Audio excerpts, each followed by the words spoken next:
Hello po sa lahat po ng mga supporters at sa lahat ng mga nagmamahal kay Miss Catherine Bernardo dahil isang balita po na nag-confirm na totoo nga talaga yung mga balita patungkol sa aksyon na ginawa ni Miss Catherine Bernardo para po talagang i-confirm at i-deny ang mga allegation issues patungkol sa kanyang relationship.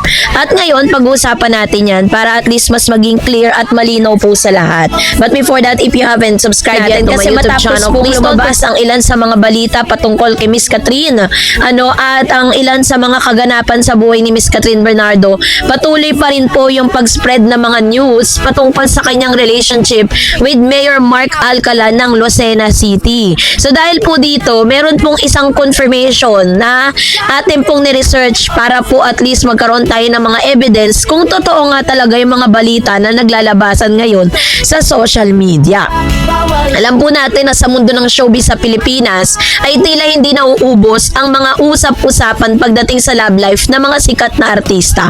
At isa sa pinakabagong pinag-uusapan ngayon ay ang tila digital move ng kapamilya superstar na si Catherine Bernardo matapos niya nang i-follow sa Instagram ang umano'y nalilink sa kanya na si Mark Alcala.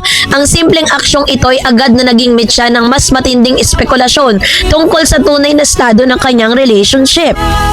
So para po at least makita ninyo at mapatunayan natin sa inyo kung totoo talaga kasi sinearch po natin yung Instagram account ni Miss Catherine together with Mr. or Mayor Mark Alcala kasi nung mga una yung parang wala pa pong mga sightings, wala pa pong mga nakikitang evidence or resibo na makapagsasabi talagang magkarelasyon sila, wala pang paluhan na nagaganap, but this time meron na silang tinatawag na digital move na tila baga nagsasabi talaga this is gonna be the confirmation about the relationship of Mayor Mark Alcala and Miss Catherine Bernardo.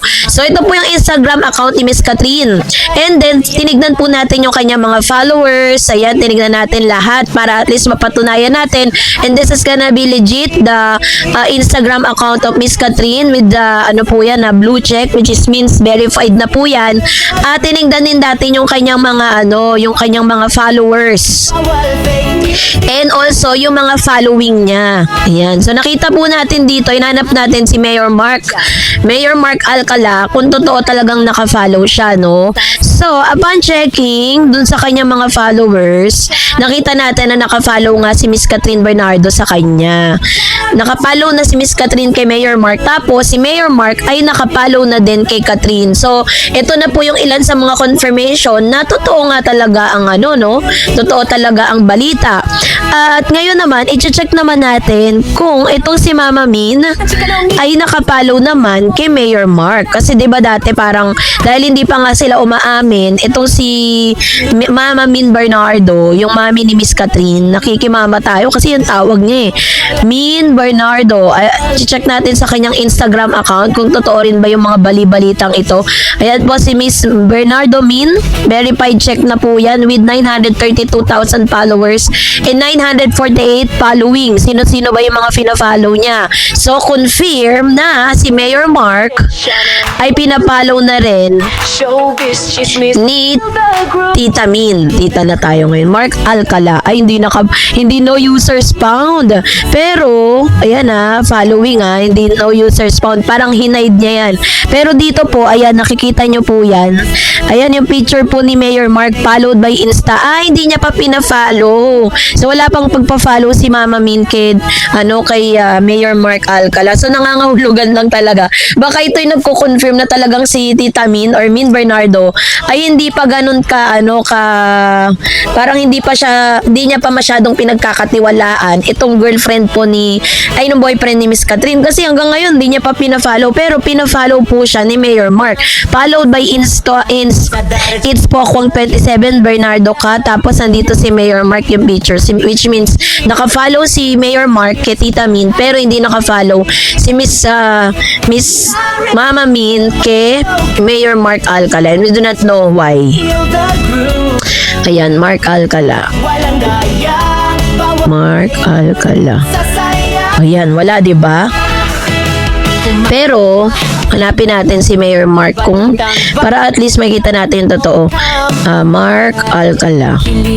Ayan, verified check din siya. Meron po siyang 183,000 followers and 764 following. Sino pina-follow niya? Pinalo niya si Catherine. Ayan, naka-follow siya kay Catherine and Miss Bernardo Min. So, yun po yung kanyang mga pina-follow niya. Si Miss Chinita Princess, Aris. Si Aris na best friend po ni Miss Catherine, pina-follow din niya. Ayun. So, kita naman natin ang evidence, diba? So, ayun po kasi sa ulat na napansin ng mga netizen kamakailan lamang ay nagsimula ng i-follow ni Catherine si Mark sa Instagram. Bagamat tila simpleng social media interaction lamang ito para sa mga fans at observer, isa itong mahalagang clue o pahiwatig tungkol sa kanilang umani relasyon. Hindi ito ang unang pagkakataon na naiugnay ang dalawa sa isa't isa. Sa katunayan, matagal na silang napapabalitang may espesyal na ugnayan, no? Lalo na matapos silang makita sa iba't ibang pagkakataon mula sa mall sightings hanggang sa pagbabiyahe sa ibang bansa.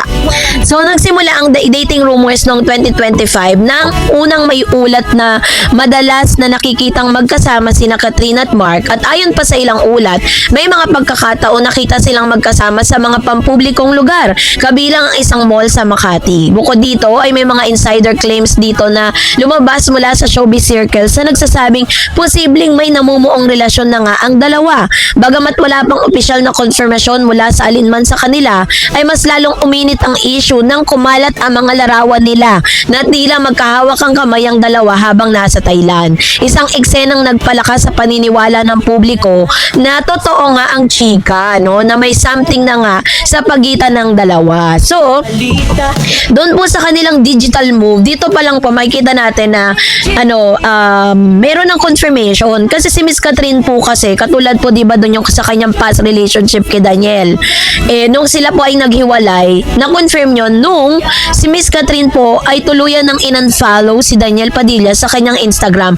Parang tinatanggal niya na sa sistema niya at doon sa mga ganap niya sa buhay. At parang pinuputol niya na po yung pagkakataon na makita ni Daniel Padilla ang lahat ng ganap sa kanyang buhay. Pero si Daniel still nakapalo pa rin kay Catherine, 'di ba? So, ang tanong ng marami ngayon, bakit si Mama Min hanggang ngayon ay hindi pa rin nakafollow kay Mayor Mark Alcala? 'Di ba nung una parang finalo niya si Mayor Mark, tapos bigla niyang binawi. Ang dami na nakapag-screenshot noon, 'di ba? Wala na siyang touch move na wala nang bawian. Pero hanggang ngayon naka-unfollow pa rin siya. So, ano man ang dahilan na 'yon, ang mahalaga dito, masaya si Catherine at ini-enjoy niya yung kanyang buhay ngayon at wala tayong question doon dahil deserve naman ni Catherine Bernardo na sumaya doon sa mga taong pipiliin niya. It doesn't matter kahit anong sabihin ng maraming taong nakapaligid sa kanya, yung mga fans, ang daming mga pambaba siya ginagawa sa kanya. Well, in fact, wala rin naman kayo magagawa kasi nang pinili ni Catherine, diba? So, ang tangi lang natin magagawa is to support them, or if you don't like to support them, then leave it, diba? Kayo naman po yan. That's your decision. Basta kami po mga Catherinatics ay mananatiling Catherine fan. So, kayo po, anong inyong saloobin patungkol dito? Mag-comment kayo sa comment section. And that's it for today. For more videos and updates, please don't forget to like and subscribe. And please don't forget to follow my Facebook page, Dareds TV and Dareds channel. God bless everyone!